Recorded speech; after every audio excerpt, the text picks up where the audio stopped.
আসসালামু আলাইকুম। Explore with Atif চ্যানেলে আপনাদেরকে স্বাগত। আজকে আমি আপনাদেরকে দেখাবো ঘূর্ণিঝড় রেমালে আমাদের কি কি ক্ষতি হয়েছে এবং আমার বাড়ির চারপাশে একটু ট্যুরও দিয়ে দিব। তো প্রথমে আপনাদেরকে ট্যুর দেওয়া যাক। প্রথমে গেট দিয়ে শুরু করি।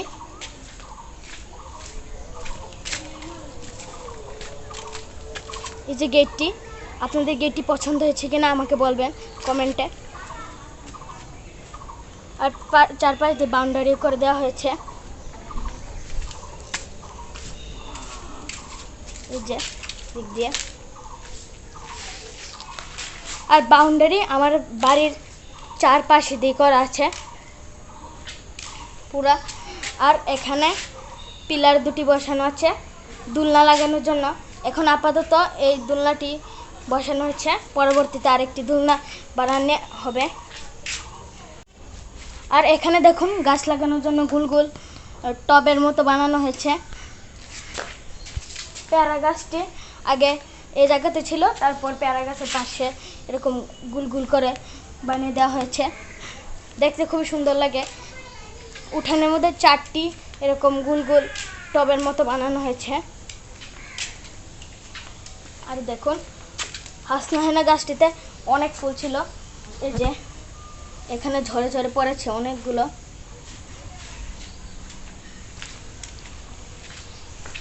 আর অনেক আমাদের বাড়ির পাশেই একটি বড় জাম গাছ আছে, সেখান থেকে অনেক জাম পড়ে,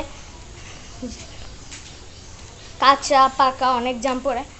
আর দেখুন এখানে মাচা দিয়ে আমি একটি চিচিঙ্গা গাছ লাগিয়েছিলাম, সেই গাছে ফুল ধরে না, কিন্তু এই গাছের পাশের গাছটিতে ফুল ধরে গিয়েছে, চিচিঙ্গা ধরে যাবে। কিন্তু এই মাচাটি এখন ঘূর্ণিঝড় রেমালের কারণে বাঁকা হয়ে গেছে, এটিকে ঠিক করা লাগবে।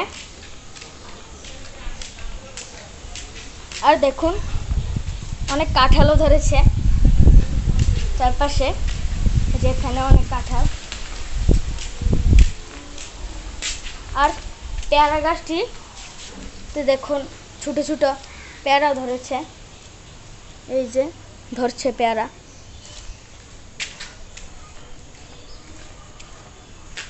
আর এই চিচিঙ্গা গাছটিতে দেখুন ফুল ধরতে কিছুদিন পরেই ধরবে। আর দেখুন এই যে গাছগুলোর নিচে গুল গুল করে দেওয়া আছে যাতে পানি পায় গাছগুলো।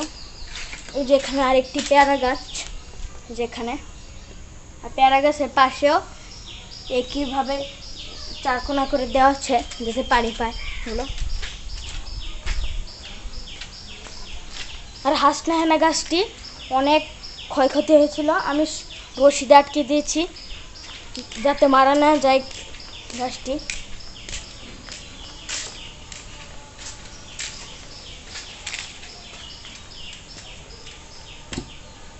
আর এখানে ফ্লোর করে দেওয়া আছে, অনেক পানি জমেছিল, ওদিক দিয়ে যাওয়ার জায়গা আছে পানি, তাই চলে যায়, জমে থাকে না। আর এখানে দেখুন একটি কবুতরের বাসা, কবুতর এবং মুরগি একসাথে।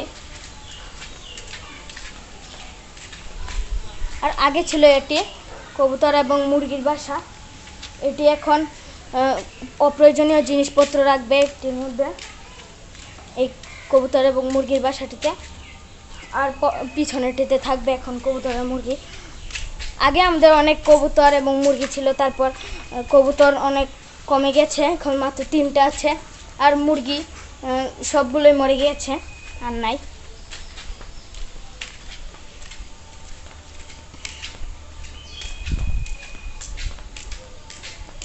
বৃষ্টি পড়ছে এখন হালকা হালকা ফুটা ফুটা। আর দেখুন এখানে একটি পেঁপে গাছ, পেঁপে গাছটি ছেলে হয়ে গেছে, এটিকে কেটে ফেলতে হবে। আর বাউন্ডারির উপরে দেখুন সুন্দর করে দেওয়া আছে, ডিজাইন করে দেওয়া আছে, এখানে লাইট লাগানো হবে পরবর্তীতে। আর দেখুন গেটের উপরে সুন্দর করে ডিজাইন করে দেওয়া আছে। পেয়ারা গাছটি এই জন্য দেখানো যাচ্ছে না ভালো করে।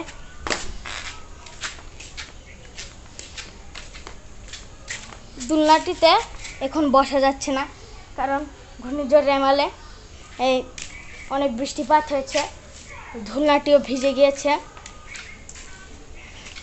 আর অনেক বাতাসও হয়েছে।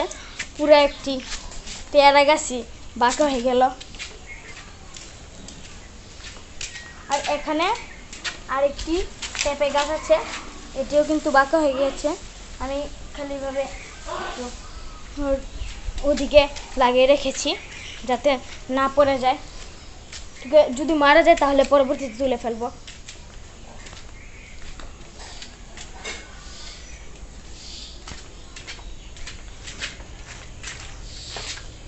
আর দেখুন কবুতরের ঘরটার মধ্যে অনেক পানি জমে গিয়েছে, এই যে অনেক পানি জমে গিয়েছে, অনেক পানি জমেছে। এখন এদিক দিয়ে রাস্তা বানানো লাগবে, পানি যাতে বের হয়ে যায়।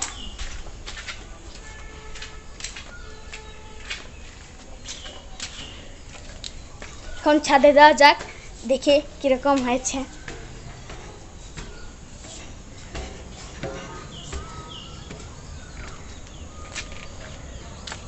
ছাদেও অনেক জাম পড়ে আছে, এই যে দেখুন ছাদে একটি পেঁপে গাছ পড়ে আছে, খুবই দুঃখজনক। এই গাছটি আমি লাগিয়েছিলাম।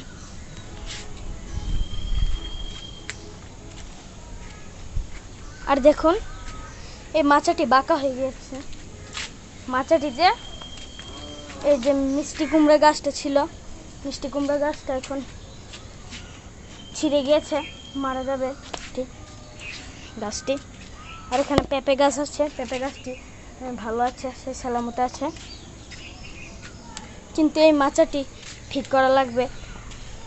আর দেখুন এই বেগুন গাছটি বাঁকা হয়ে গেছে, এও ঠিক করা লাগবে।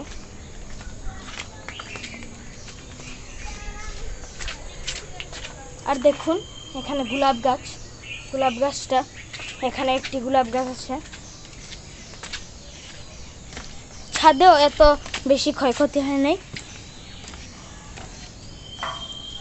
তো সাবধানে নামতে হবে, সিঁড়ি অনেক পিছলা।